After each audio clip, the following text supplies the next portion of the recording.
Good morning, brothers and sisters. Have you shouted for joy yet? Let us shout for joy.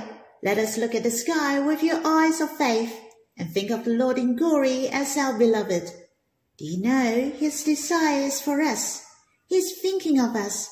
He's loving us. Though he is in heaven, but he is not far from us. The boundless and the greatest Lord abides in our hearts. We are with the Lord face to face. We are the closest and the nearest with him. We can enjoy and experience his goodness. I'm also thinking of the compliments of our beloved.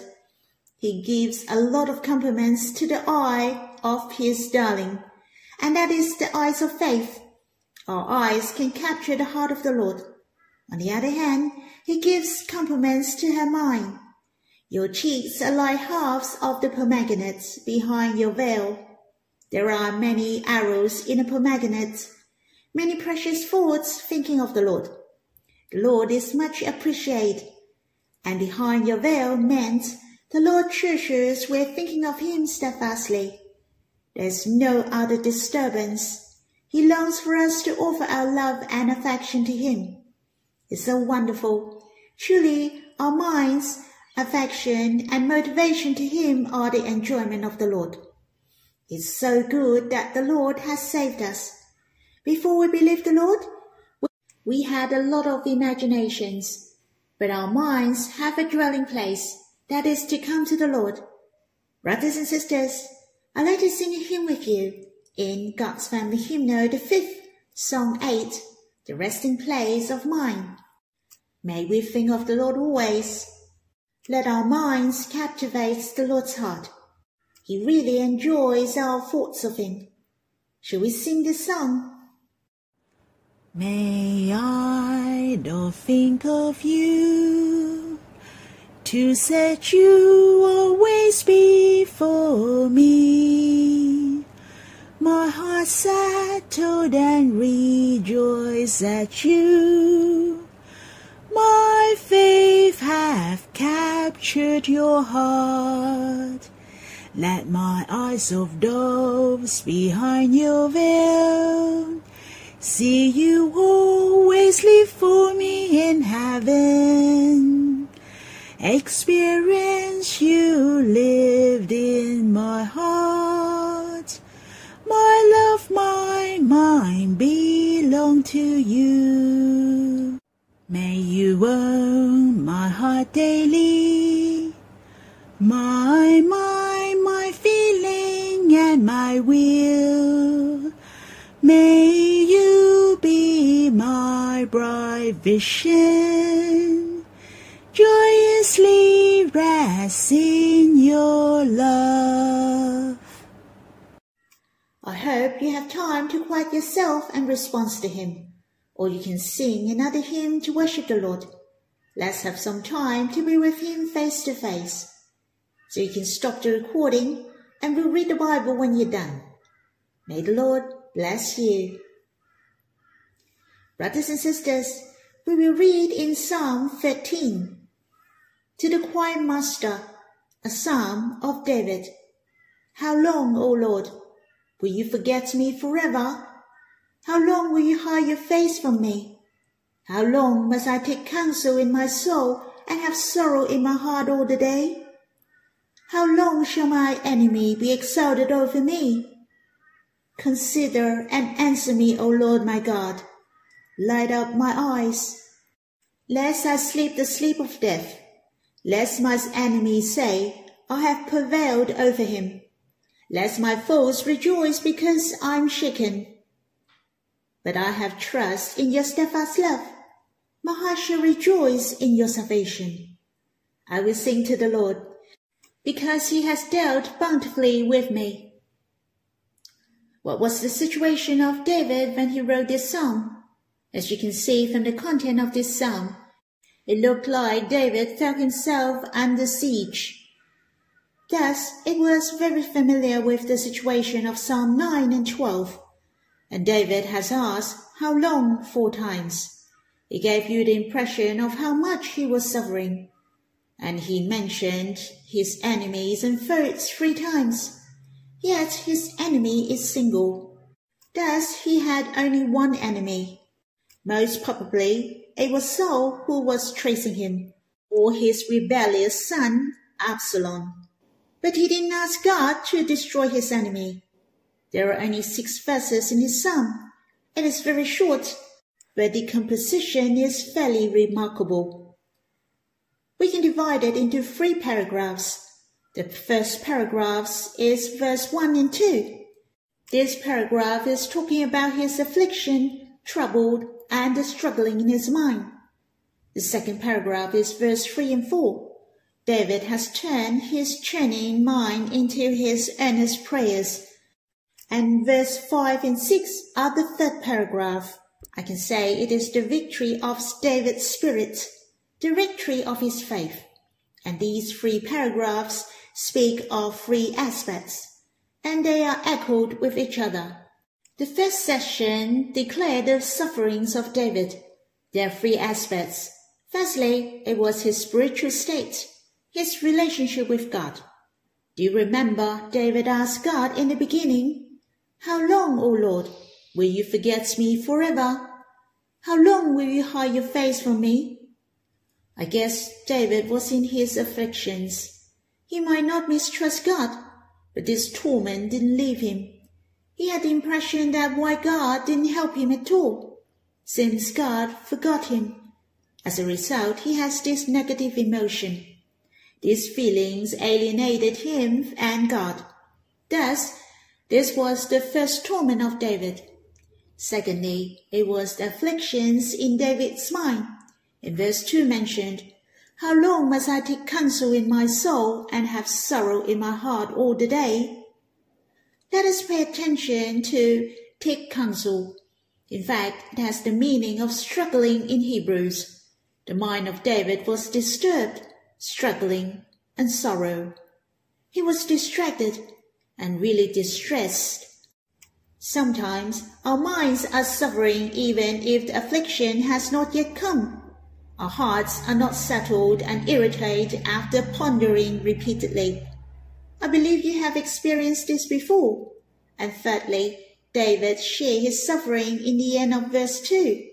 "How long shall my enemy be exalted over me?" He was suffered from the attack and suppression from the enemy. I can say we also encounter what David has suffered from these 3 aspects. The devil and enemies will attack us from these 3 aspects, and he will start from attacking our minds in order to destroy our relationship with God and doubt the love of God. On the other hand, he will pour many ideas into our minds to disturb us and prevent us from thinking of God. Next, the enemy will suppress us through the situations in order to put us in a low spirit, and we don't withstand them by faith. How can we withstand the attack from the enemy from these aspects? Let us look at the prayers in verse 2 and 3. David didn't stop or not come to God because of these attacks. He was our role model. David turned his disturbed mind into his earnest prayers under these 3 series of attacks. He went back to God and he prayed to God for these 3 aspects of afflictions and troubles. Brothers and sisters, if your mind is troubled and battling, you should think of these psalms. Let's think of the prayer of David. Let's learn from the prayer of David. He prayed to God. He prayed for himself and as well as these 3 aspects. He prayed for his spirit and asked God to consider him and answer him. It was a big contrast between to consider him and hide his face. David valued the face of God. That was to draw near God. In Psalm 27 verse 8 mentioned, "Your face, Lord, do I seek." He valued drawing near God. He valued his relationship with God. The first thing from his prayer was to ask God to care for him, to answer him, for he came and called upon God. The second thing was the personal matter. He prayed for his mind that God could light up his eyes. To light up means we are able to see the truth. We can only see the truth when our eyes are pure and bright. Lastly, he prayed for the situation and the attacks from the enemies. Lastly, in verse 4, he prayed that he could overcome the situation and the enemies could prevail over him. And lest his foes rejoice when he was shaken.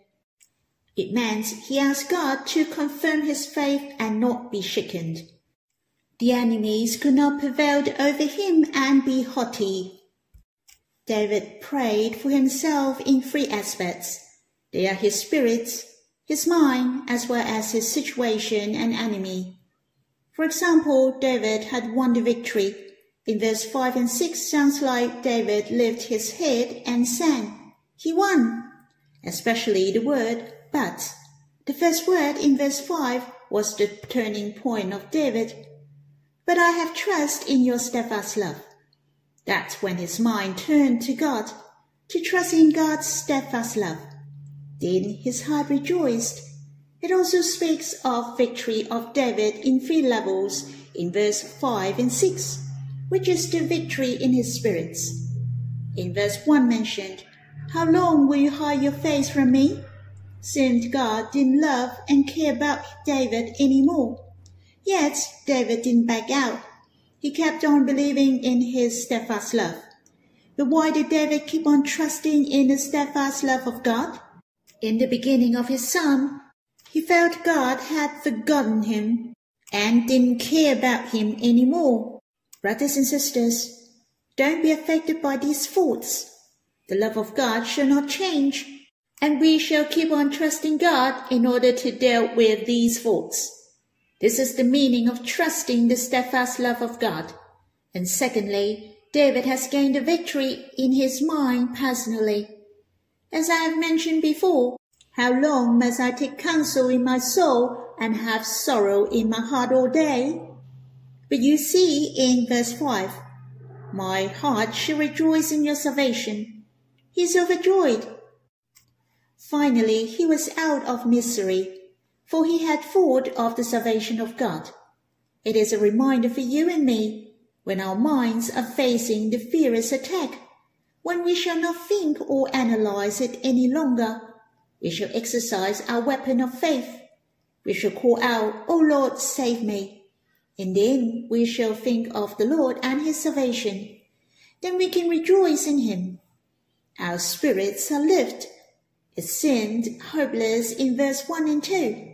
It reminds us to trust in God in verse 5, and we can overcome it at once. As soon as we put our trust in him, we're innocent. When we put our trust in him, we rejoice in him. In verse 6, David has the victory in the third aspect. That is the enemy and situation. Under the suppression of this enemy, he sang to God, and the enemy couldn't rejoice when he was shaken, for the victory fell onto David. It reminds me the battle is vigorous, and it may last for a while. Therefore, we have to endure it till the end. We have to deal with the enemy with faith, for the victory belongs to us. Lastly, who can sing, dance, and shout for joy? It is those who put their trust in God. Brothers and sisters, David concluded in his afflictions. He said in verse 6, he prays that God dealt with him bountifully. He got the victory to God, for he knew it was because of the grace of God. And it was the bountiful grace. The bountiful grace is not a big chunk of grace. Bountiful meant the enormous amounts of grace. Hence, the grace of God is bountiful and enormous, which we won't be able to count. God has dealt bountifully with us as well. Hence, we shall be gracious and willing to respond to the love of God. We can see David is like an ordinary man through this psalm. He has encountered many spiritual attacks and many sufferings in spirit. Yet, he knew how to turn his face to keep his mind. When we face the negative thoughts, we shall say stop to those negative thoughts that come into our mind. The best way is to turn your face to God, to think of the steadfast love of God, to put our trust in the love of God. I hope we imitate David, to sing to the Lord, to exercise our faith and shout for joy. I also experienced before when I got a lot in my mind and the intensive temptations. But when I sing to God, my heart is at ease and my mind is settled. I focus on the Lord. Then my spirit has overcome those disturbances, and it works. I encourage you to sing and worship your God more. That's all for my sharing. Let's quiet yourself and be with Him face to face. May the Lord bless you.